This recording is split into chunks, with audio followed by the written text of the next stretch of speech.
His name, Mikey Wharton, 8 years old. When he died from an asthma attack, Mikey's mom, Vicki, didn't know asthma could kill. But no, I never thought this was something that they could die from. Experts don't believe it's likely that the vast majority of Americans suffering from asthma, now more than 17 million, do either. Mikey's mom, Vicki, tells her story in Washington, D.C., where she stands with powerful politicians. I have the most chronic asthma you could ever have. I've been in the hospital more times than I can even count. The whole idea here is to get all of this message out. The truth is we face an asthma crisis. They gather not just to share stories, but call attention to the dramatically increasing incidence of asthma in this country. 5,000 people die of asthma every year. You know, that's about 15 people every single day. Now, 15 people were being shot on the front steps of the Capitol every single day. Somebody would be doing something about it. While the mortality rate of cancer and cardiovascular disease has decreased, the number of asthma-related deaths has doubled over just the last 2 decades.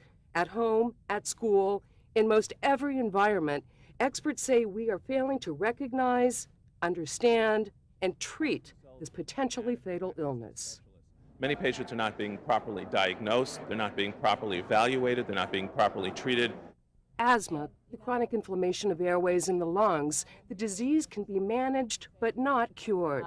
Living in denial can be harmful, but first you got to recognize it, and first you have to deal with admitting that you're an asthmatic, and then once you admit that you're an asthmatic, then your heart and your mind is open to your doctors, to your nurses, so they can help you to allow you to get better. This little girl, whose art visually expresses her fear during an attack, didn't think she'd make it. I was like taking the tiniest breath I could ever take because I couldn't make a deep, deep, deep breath, and I was really scared I would die. It's a complicated disease, manifesting itself in different ways in different people.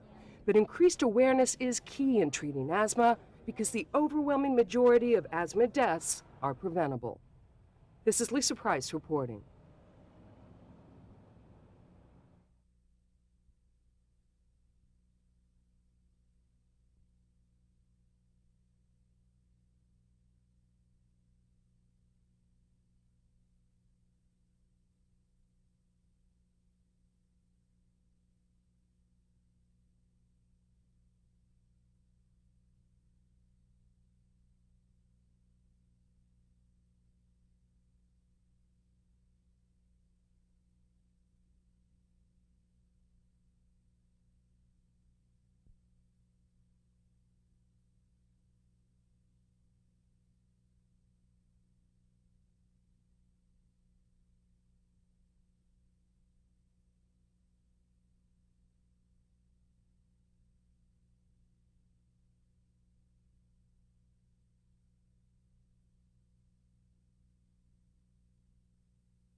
I once had to get rushed to the hospital because I couldn't breathe at all. I was like taking the tiniest breath I could ever take because I couldn't make a deep, deep, deep breath.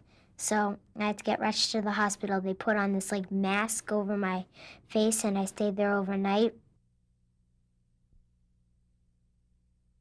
I felt really, really scared. I didn't know what was gonna happen.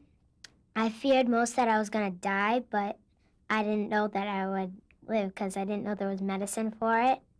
So I was really scared I would die because I've seen these like movies that have masks on and people are like they're in the emergency room and they're dying, and I was afraid I would.